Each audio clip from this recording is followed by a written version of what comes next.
everyone, welcome to the Universal Group of Institutions. My name is Nilanjan Chatterjee, and today we are going to discuss ancient Indian science and technology, a detailed analysis. So, ancient India from the Vedic period through the early medieval age made a remarkable stride in science and technology across various domains, okay, while often embedded in religious and spiritual as well as philosophical systems. These developments demonstrated a deep engagement with nature, logic, observation, and practical innovations. Okay, from astronomy to mathematics to medicine, metallurgy, and linguistics, ancient Indian thought laid early foundations for knowledge systems that influenced not only the Indian subcontinent but also parts of the ancient world. Now let's talk about astronomy or Jyotisha and calendrical science. The first point is Vedic era around 1200 BCE. Vedanga Jyotisha, attributed to Lagadha, divided the year into solar and lunar components. Okay, identified 27 nakshatras, that is called the lunar constellations, and introduced the 5-year yuga cycle in the Vedic corpuses. Okay, the second point is classical period, that is from 4th to 5th century CE. Surya Siddhanta revolutionized Indian astronomy during this period, discussing Earth's diameter, circumference, axial tilt, the planetary periods with impressive precision. Okay. Third point is Aryabhatta of 476 CE, who introduced revolutionary ideas such as Earth's rotation, heliocentric planetary motion, and calculated the sidereal year as 365.25868 days, remarkably close to modern values. Okay. Fourth point is later development. Scholars like Varahamihira, Bhaskara the first and the second expanded these foundations, demonstrating knowledge of celestial mechanics, algebra, and trigonometry. Now let's talk about mathematics and geometry during ancient period. Mathematics developed in close association with ritual geometry, commerce, and astronomical calculations. The Shulba Sutra described geometric principles to construct sacrificial altars and included approximations of the square root of 2, which is 1.4142, accurate to 4 decimal places.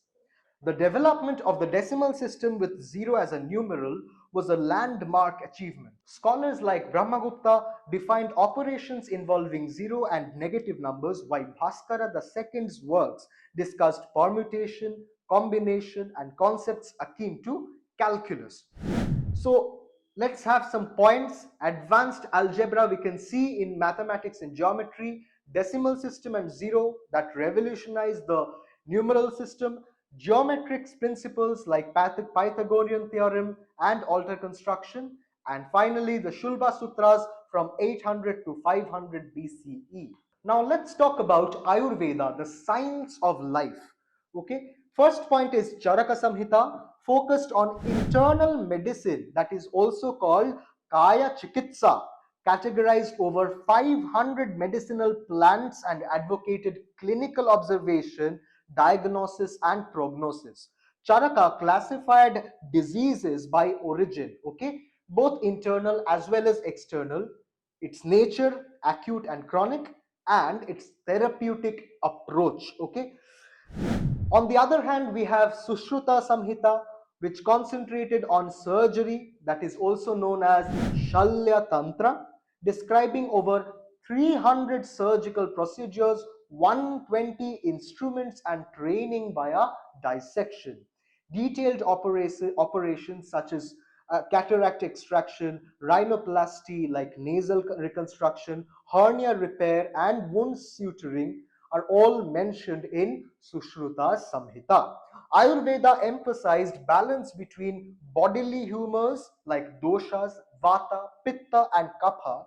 On the other hand, proper diet, lifestyle regulation, and herbal therapies.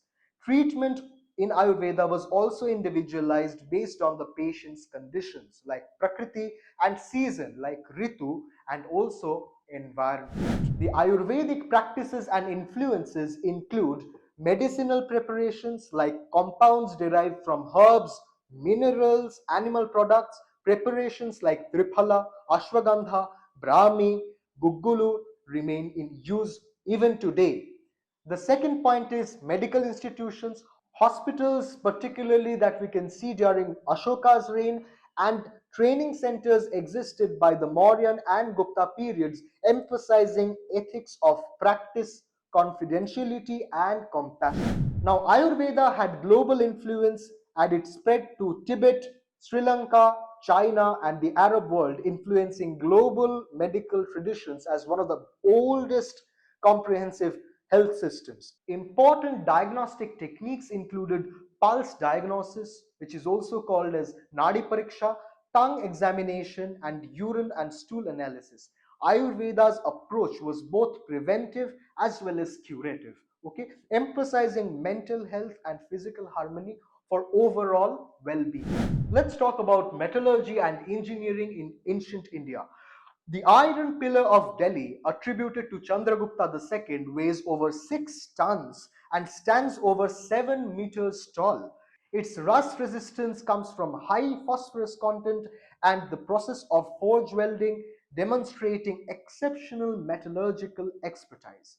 Ancient texts like Rasa Ratnakara, Rasarnava, and Rasa Hridaya Tantra described metallurgical processes including metal purification, alloying, glass manufacture, and chemical compound preparation. Did you also know that the ancient Indian civilization was well equipped with water management and civil engineering systems?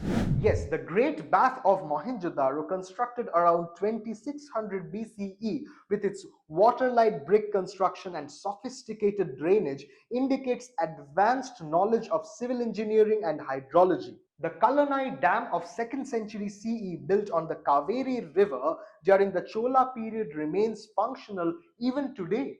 The step wells like Baulis, the tanks like Pushkarinis, and the reservoirs were all developed in arid regions like Gujarat and Rajasthan to ensure year-round water availability. Their construction incorporated geometric precision, architectural elegance, and environmental sensitivity.